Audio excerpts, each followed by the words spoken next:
Have you ever found yourself questioning your own memory, wondering if something you distinctly remember actually happened, or feeling like your reactions are always too much?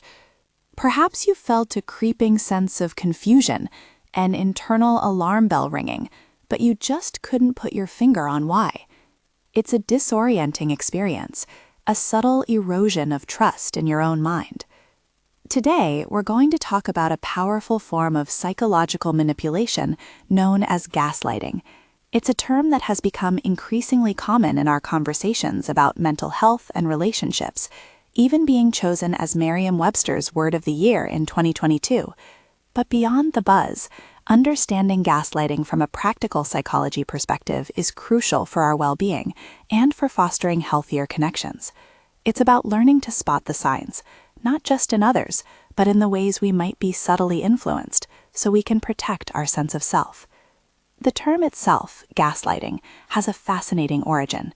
It comes from a 1938 stage play and its 1944 film adaptation, Gaslight, where a manipulative husband slowly convinces his wife she's losing her mind. He dims the gas lights in their home, then denies any change, making her doubt her own perceptions. This narrative perfectly captures the essence of gaslighting, a deliberate and insidious form of manipulation designed to sow seeds of doubt, making you question your own memory, perception, or judgment. At its core, gaslighting is about power and control. It's a consistent pattern of behavior, not an isolated incident, where someone twists and obscures reality, causing their target to doubt their own sanity. The ultimate goal is to undermine your confidence, fostering dependence on the manipulator, and making it difficult for you to distinguish truth from falsehood. So, how does gaslighting actually manifest? What does it look like in real life? The tactics can be subtle, making them incredibly difficult to identify, especially when you're in the midst of it. One common tactic is denial of events. A gaslighter might flat out deny something clearly happened, even when you have evidence. You might say, "We talked about this last Tuesday," and they respond, "No, we absolutely did not. You're imagining things." This isn't just forgetfulness. It's a firm, consistent denial that makes you second-guess your own memory. Then there's the twisting of conversations. They might take something you said and rephrase it completely, making you seem unreasonable or irrational, or they'll accuse you of saying things you never did. Perhaps one of the most painful tactics is minimizing your feelings. Phrases like, "You're too sensitive," "You're overreacting," or "Why are you making such a big deal out of nothing?" are hallmarks of gaslighting. These statements invalidate your emotional experience, making you feel ashamed for having perfectly normal human reactions. Gaslighters also frequently blame the victim for problems they themselves caused. If they make a mistake, it somehow becomes your fault for provoking them or misunderstanding them. They might even use others to reinforce their deceptive narrative, telling mutual friends or family members that you are the unstable one, further isolating you. The impact of these tactics on victims is profound and often devastating. You might find yourself experiencing constant self-doubt, a pervasive feeling of being crazy or losing grip on reality. Many victims develop a habit of excessive apologizing, even when they've done nothing wrong. There's a significant loss of self-confidence and self-esteem, diminished self-worth, and often an increase in anxiety and depression.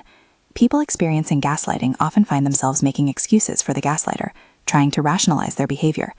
This kind of psychological aggression can lead to severe mental health impacts, including symptoms akin to post-traumatic stress disorder or PTSD.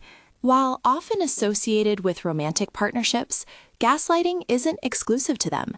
It can manifest in various relationship types, parent-child dynamics, friendships, workplace environments, and even on a broader societal scale when structural biases or injustices are denied. For instance, in a workplace, a boss might consistently deny giving you instructions or deadlines, then blame you for missed tasks. The primary motivation, regardless of the context, is always to gain and maintain power and control. Pioneers like Dr. Robin Stern, co-founder of the Yale Center for Emotional Intelligence, have done extensive work on understanding the dynamic between individuals in gaslighting relationships. Her book, The Gaslight Effect, delves deep into how this manipulation chips away at a person's reality. Thanks to the efforts of mental health organizations like Psychology Today, NAMI, and Newport Institute, awareness and resources are becoming more widely available. Now, it's important to address some common controversies and public questions surrounding gaslighting. One significant debate centers on the misuse and overuse of the term. In everyday language, gaslighting is sometimes incorrectly interchanged with terms like abuse, temper tantrums, being a jerk, or bullying. While these can certainly be harmful, gaslighting has a very specific meaning, a purposeful attempt to manipulate someone into questioning their own sanity and perception of reality. Diluting its meaning can make it harder to identify true gaslighting. Another question is how to distinguish genuine gaslighting from simple disagreement or misunderstanding. We all forget things or have differing recollections. The key differentiator is the consistent pattern of behavior aimed at confusion and control, rather than an isolated incident or an honest mistake. A gaslighter will repeatedly deny, distort, and invalidate your reality, even when presented with evidence. There's also a discussion around intentionality versus unconscious behavior. While severe forms of gaslighting are unequivocally abusive and manipulative, some subtle forms of dismissal might contribute to a victim questioning their reality without overt malicious intent. However, the impact on the victim remains similar, which is why recognizing the pattern, regardless of perceived intent, is crucial. So, how can we practically spot gaslighting in our own lives or in the lives of those we care about? Here are some simple, actionable steps. First, check your gut feeling. Your intuition is a powerful guide. If something consistently feels off, confusing, or you feel like you're constantly walking on eggshells, that's a signal worth paying attention to. Trust that internal alarm bell. Second, document incidents. This might feel strange at first, but keeping a simple journal, making notes on your phone, or even saving relevant texts or emails can be incredibly helpful. If someone denies something happened, having a record allows you to cross-reference and confirm your memory. It provides external validation when your internal sense of reality is being challenged. Third, seek outside perspectives. Talk to trusted friends, family members, or a therapist. Explain what's happening and ask for their honest opinion. A neutral third party can offer clarity and confirm that your perceptions are valid. They can help you see the situation more objectively. Fourth, look for patterns, not just incidents. As we've discussed, gaslighting is a consistent strategy. Is this denial, minimization, or blame a one-off event, or is it a recurring theme? A pattern indicates a deliberate manipulation, not just a momentary lapse or misunderstanding. Finally, recognize the specific phrases and tactics. If you frequently hear, "You're too sensitive," "That never happened," "You're imagining things," "You're crazy," or "If you weren't so difficult, I wouldn't have to do this," pay close attention. These are red flags. Recognizing gaslighting is the first brave step towards regaining your sense of self and mental well-being. It's an act of self-preservation and empowerment.